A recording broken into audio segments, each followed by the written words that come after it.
Здравейте отново, малки приятели! Днес ще направим автентично прочитане на книжката Житената питка. А вие продължавайте да се абонирате за нашия канал и да гледате нашите видеа за още повече приказки. Разровила баба огнището с кришум, извадила питката и я потулила някъде. Ваньо и Кунето претършуваха кътовете, пъхаха главичките си под леглото, ровиха се в долапа, гледаха повторно в пеща, няма я. Бабо, дай ни питката, бабо, замоли се Ваньо. Бабке, молим ти се, дай ни я. Изправи се пред нея сестричето му. Много сме гладни. Я, зяпни да видя. Пуста баба все не вярва. Кунето разтвори като рибка малката си устица. Брече огладняло момичето ми, рече бабата. Ами сега? Почакайте още малко да се върне от гората татко ви с шейната. Де е питката? Дръпна сукмана и Ваньо и я погледна с очи, от които се гласяха да паднат две сълзи. Дея, отиде да си обиколи нивката. Не я ли видяхте кога изкокна? Я там тича по пътя. Подир нея джавка черню. Ваньо и Кунето залепиха очи на изпотения прозорец и видяха широкия, белия път. Нападнал от небето сняг един човешки бой. Затрупал дърветата, затрупал малките каштурки, затрупал гората. Студено и страшно е по полето. Големи вълци снуват по партината, гледат към село, където пушат комините, точат си зъбите и ръмжат. Никой не смее да ходи там. А тя, нищо и никаква питка, излязла от огъня с гореща глава, оттърсила от гърба си въглените и се търкулнала. Хайде, отива да си обиколи нивката. Бабо, обърна се умислен Ваньо, вярно ли онова, дето ни го разправи, че уж питката ходела да си обикаля нивката? Вярно е, чедо. Баба никога не лъже. Ами далеч ли е нивката? Много е далеч.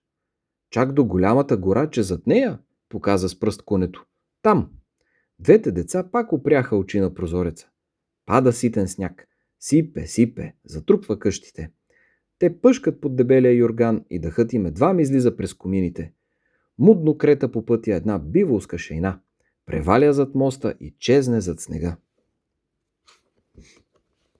Бабо, хайде пак да ни разправиш за питката, обърнаха се двете замислени руси глави към очилата на бабата.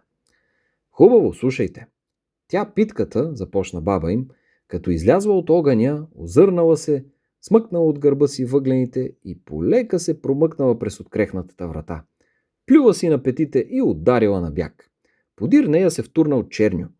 Гонил я до моста, но не я достигнал, защото летяла напреде му като заек. Щом разбрал, че няма да я стигне, черню лавнал 2-3 пъти подир оня, що духа и се върнал. Минала питката през равното поле, навлязла в гората. Тък му влязла в гората и насреща и насред пътя изневиделица изскочил вълк. Такъв 3 дни нищичко не хапнал, облещил се, тропнал с крак. Стой, питке житена! Както съм прегладнял, наведнъж ще те лапна, ама ме е страх да не се задавя. Не дей, вълчо, брат да ми си, ще се задавиш, много съм корава. Почакай ме тук, додето се върна. Мене ми е баба заръчала нивката да обиколя, където съм се родила, че да стана мека и сладка. Сега не съм за ядене, много съм гореща. Излъгал се глупавия вълк. Хванал вяра, клекнал на пътя, чака, а студения вятър брули ушите му. Питката хукнала. Бре нагоре, бре надолу между старите дървета, право на нивата. Гледа голяма, широка нива. Насред нивата круша самосянка, стои като самодива в бяла премяна, а под синура кладенчето замръзнало. Навела се за червената от студ питка и попитала: тук ли е житцето? Тук съм, рекол то стъничко гласче като на пчелица. Ами будно ли е или спи? Будно е. Трае си на топло под снега. Завил се през глава с бяла черга. Едва диша. В гората било много страшно. Нивата е сред самата гора. Бучал лудия вятър, дърветата плачели, а житцето се затоплило, нищичко не ще да знае. Гладно ли е? Попитала го питката. Не е. Тогас нека мирува, че напролет, когато се стопи белия снежен юрган и славейте запеят край нивата, стъркчетата му да израснат високо, едър клас да завържат. Ще напълнят житницата догоре. Нека знаят малките стръкчета, всичките ще станат питки. Засмяла се тихо под снега с житцето.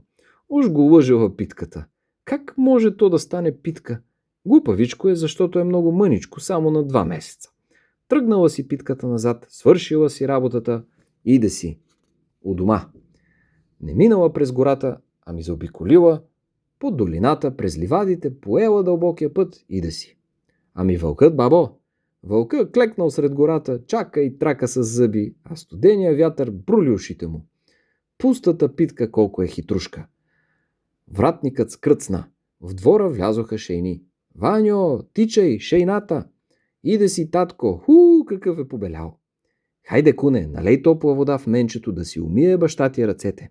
Пък аз ще отида в малката къща да видя дошла ли си е питката. И с това приключва нашето прочитане на книжката Житената питка.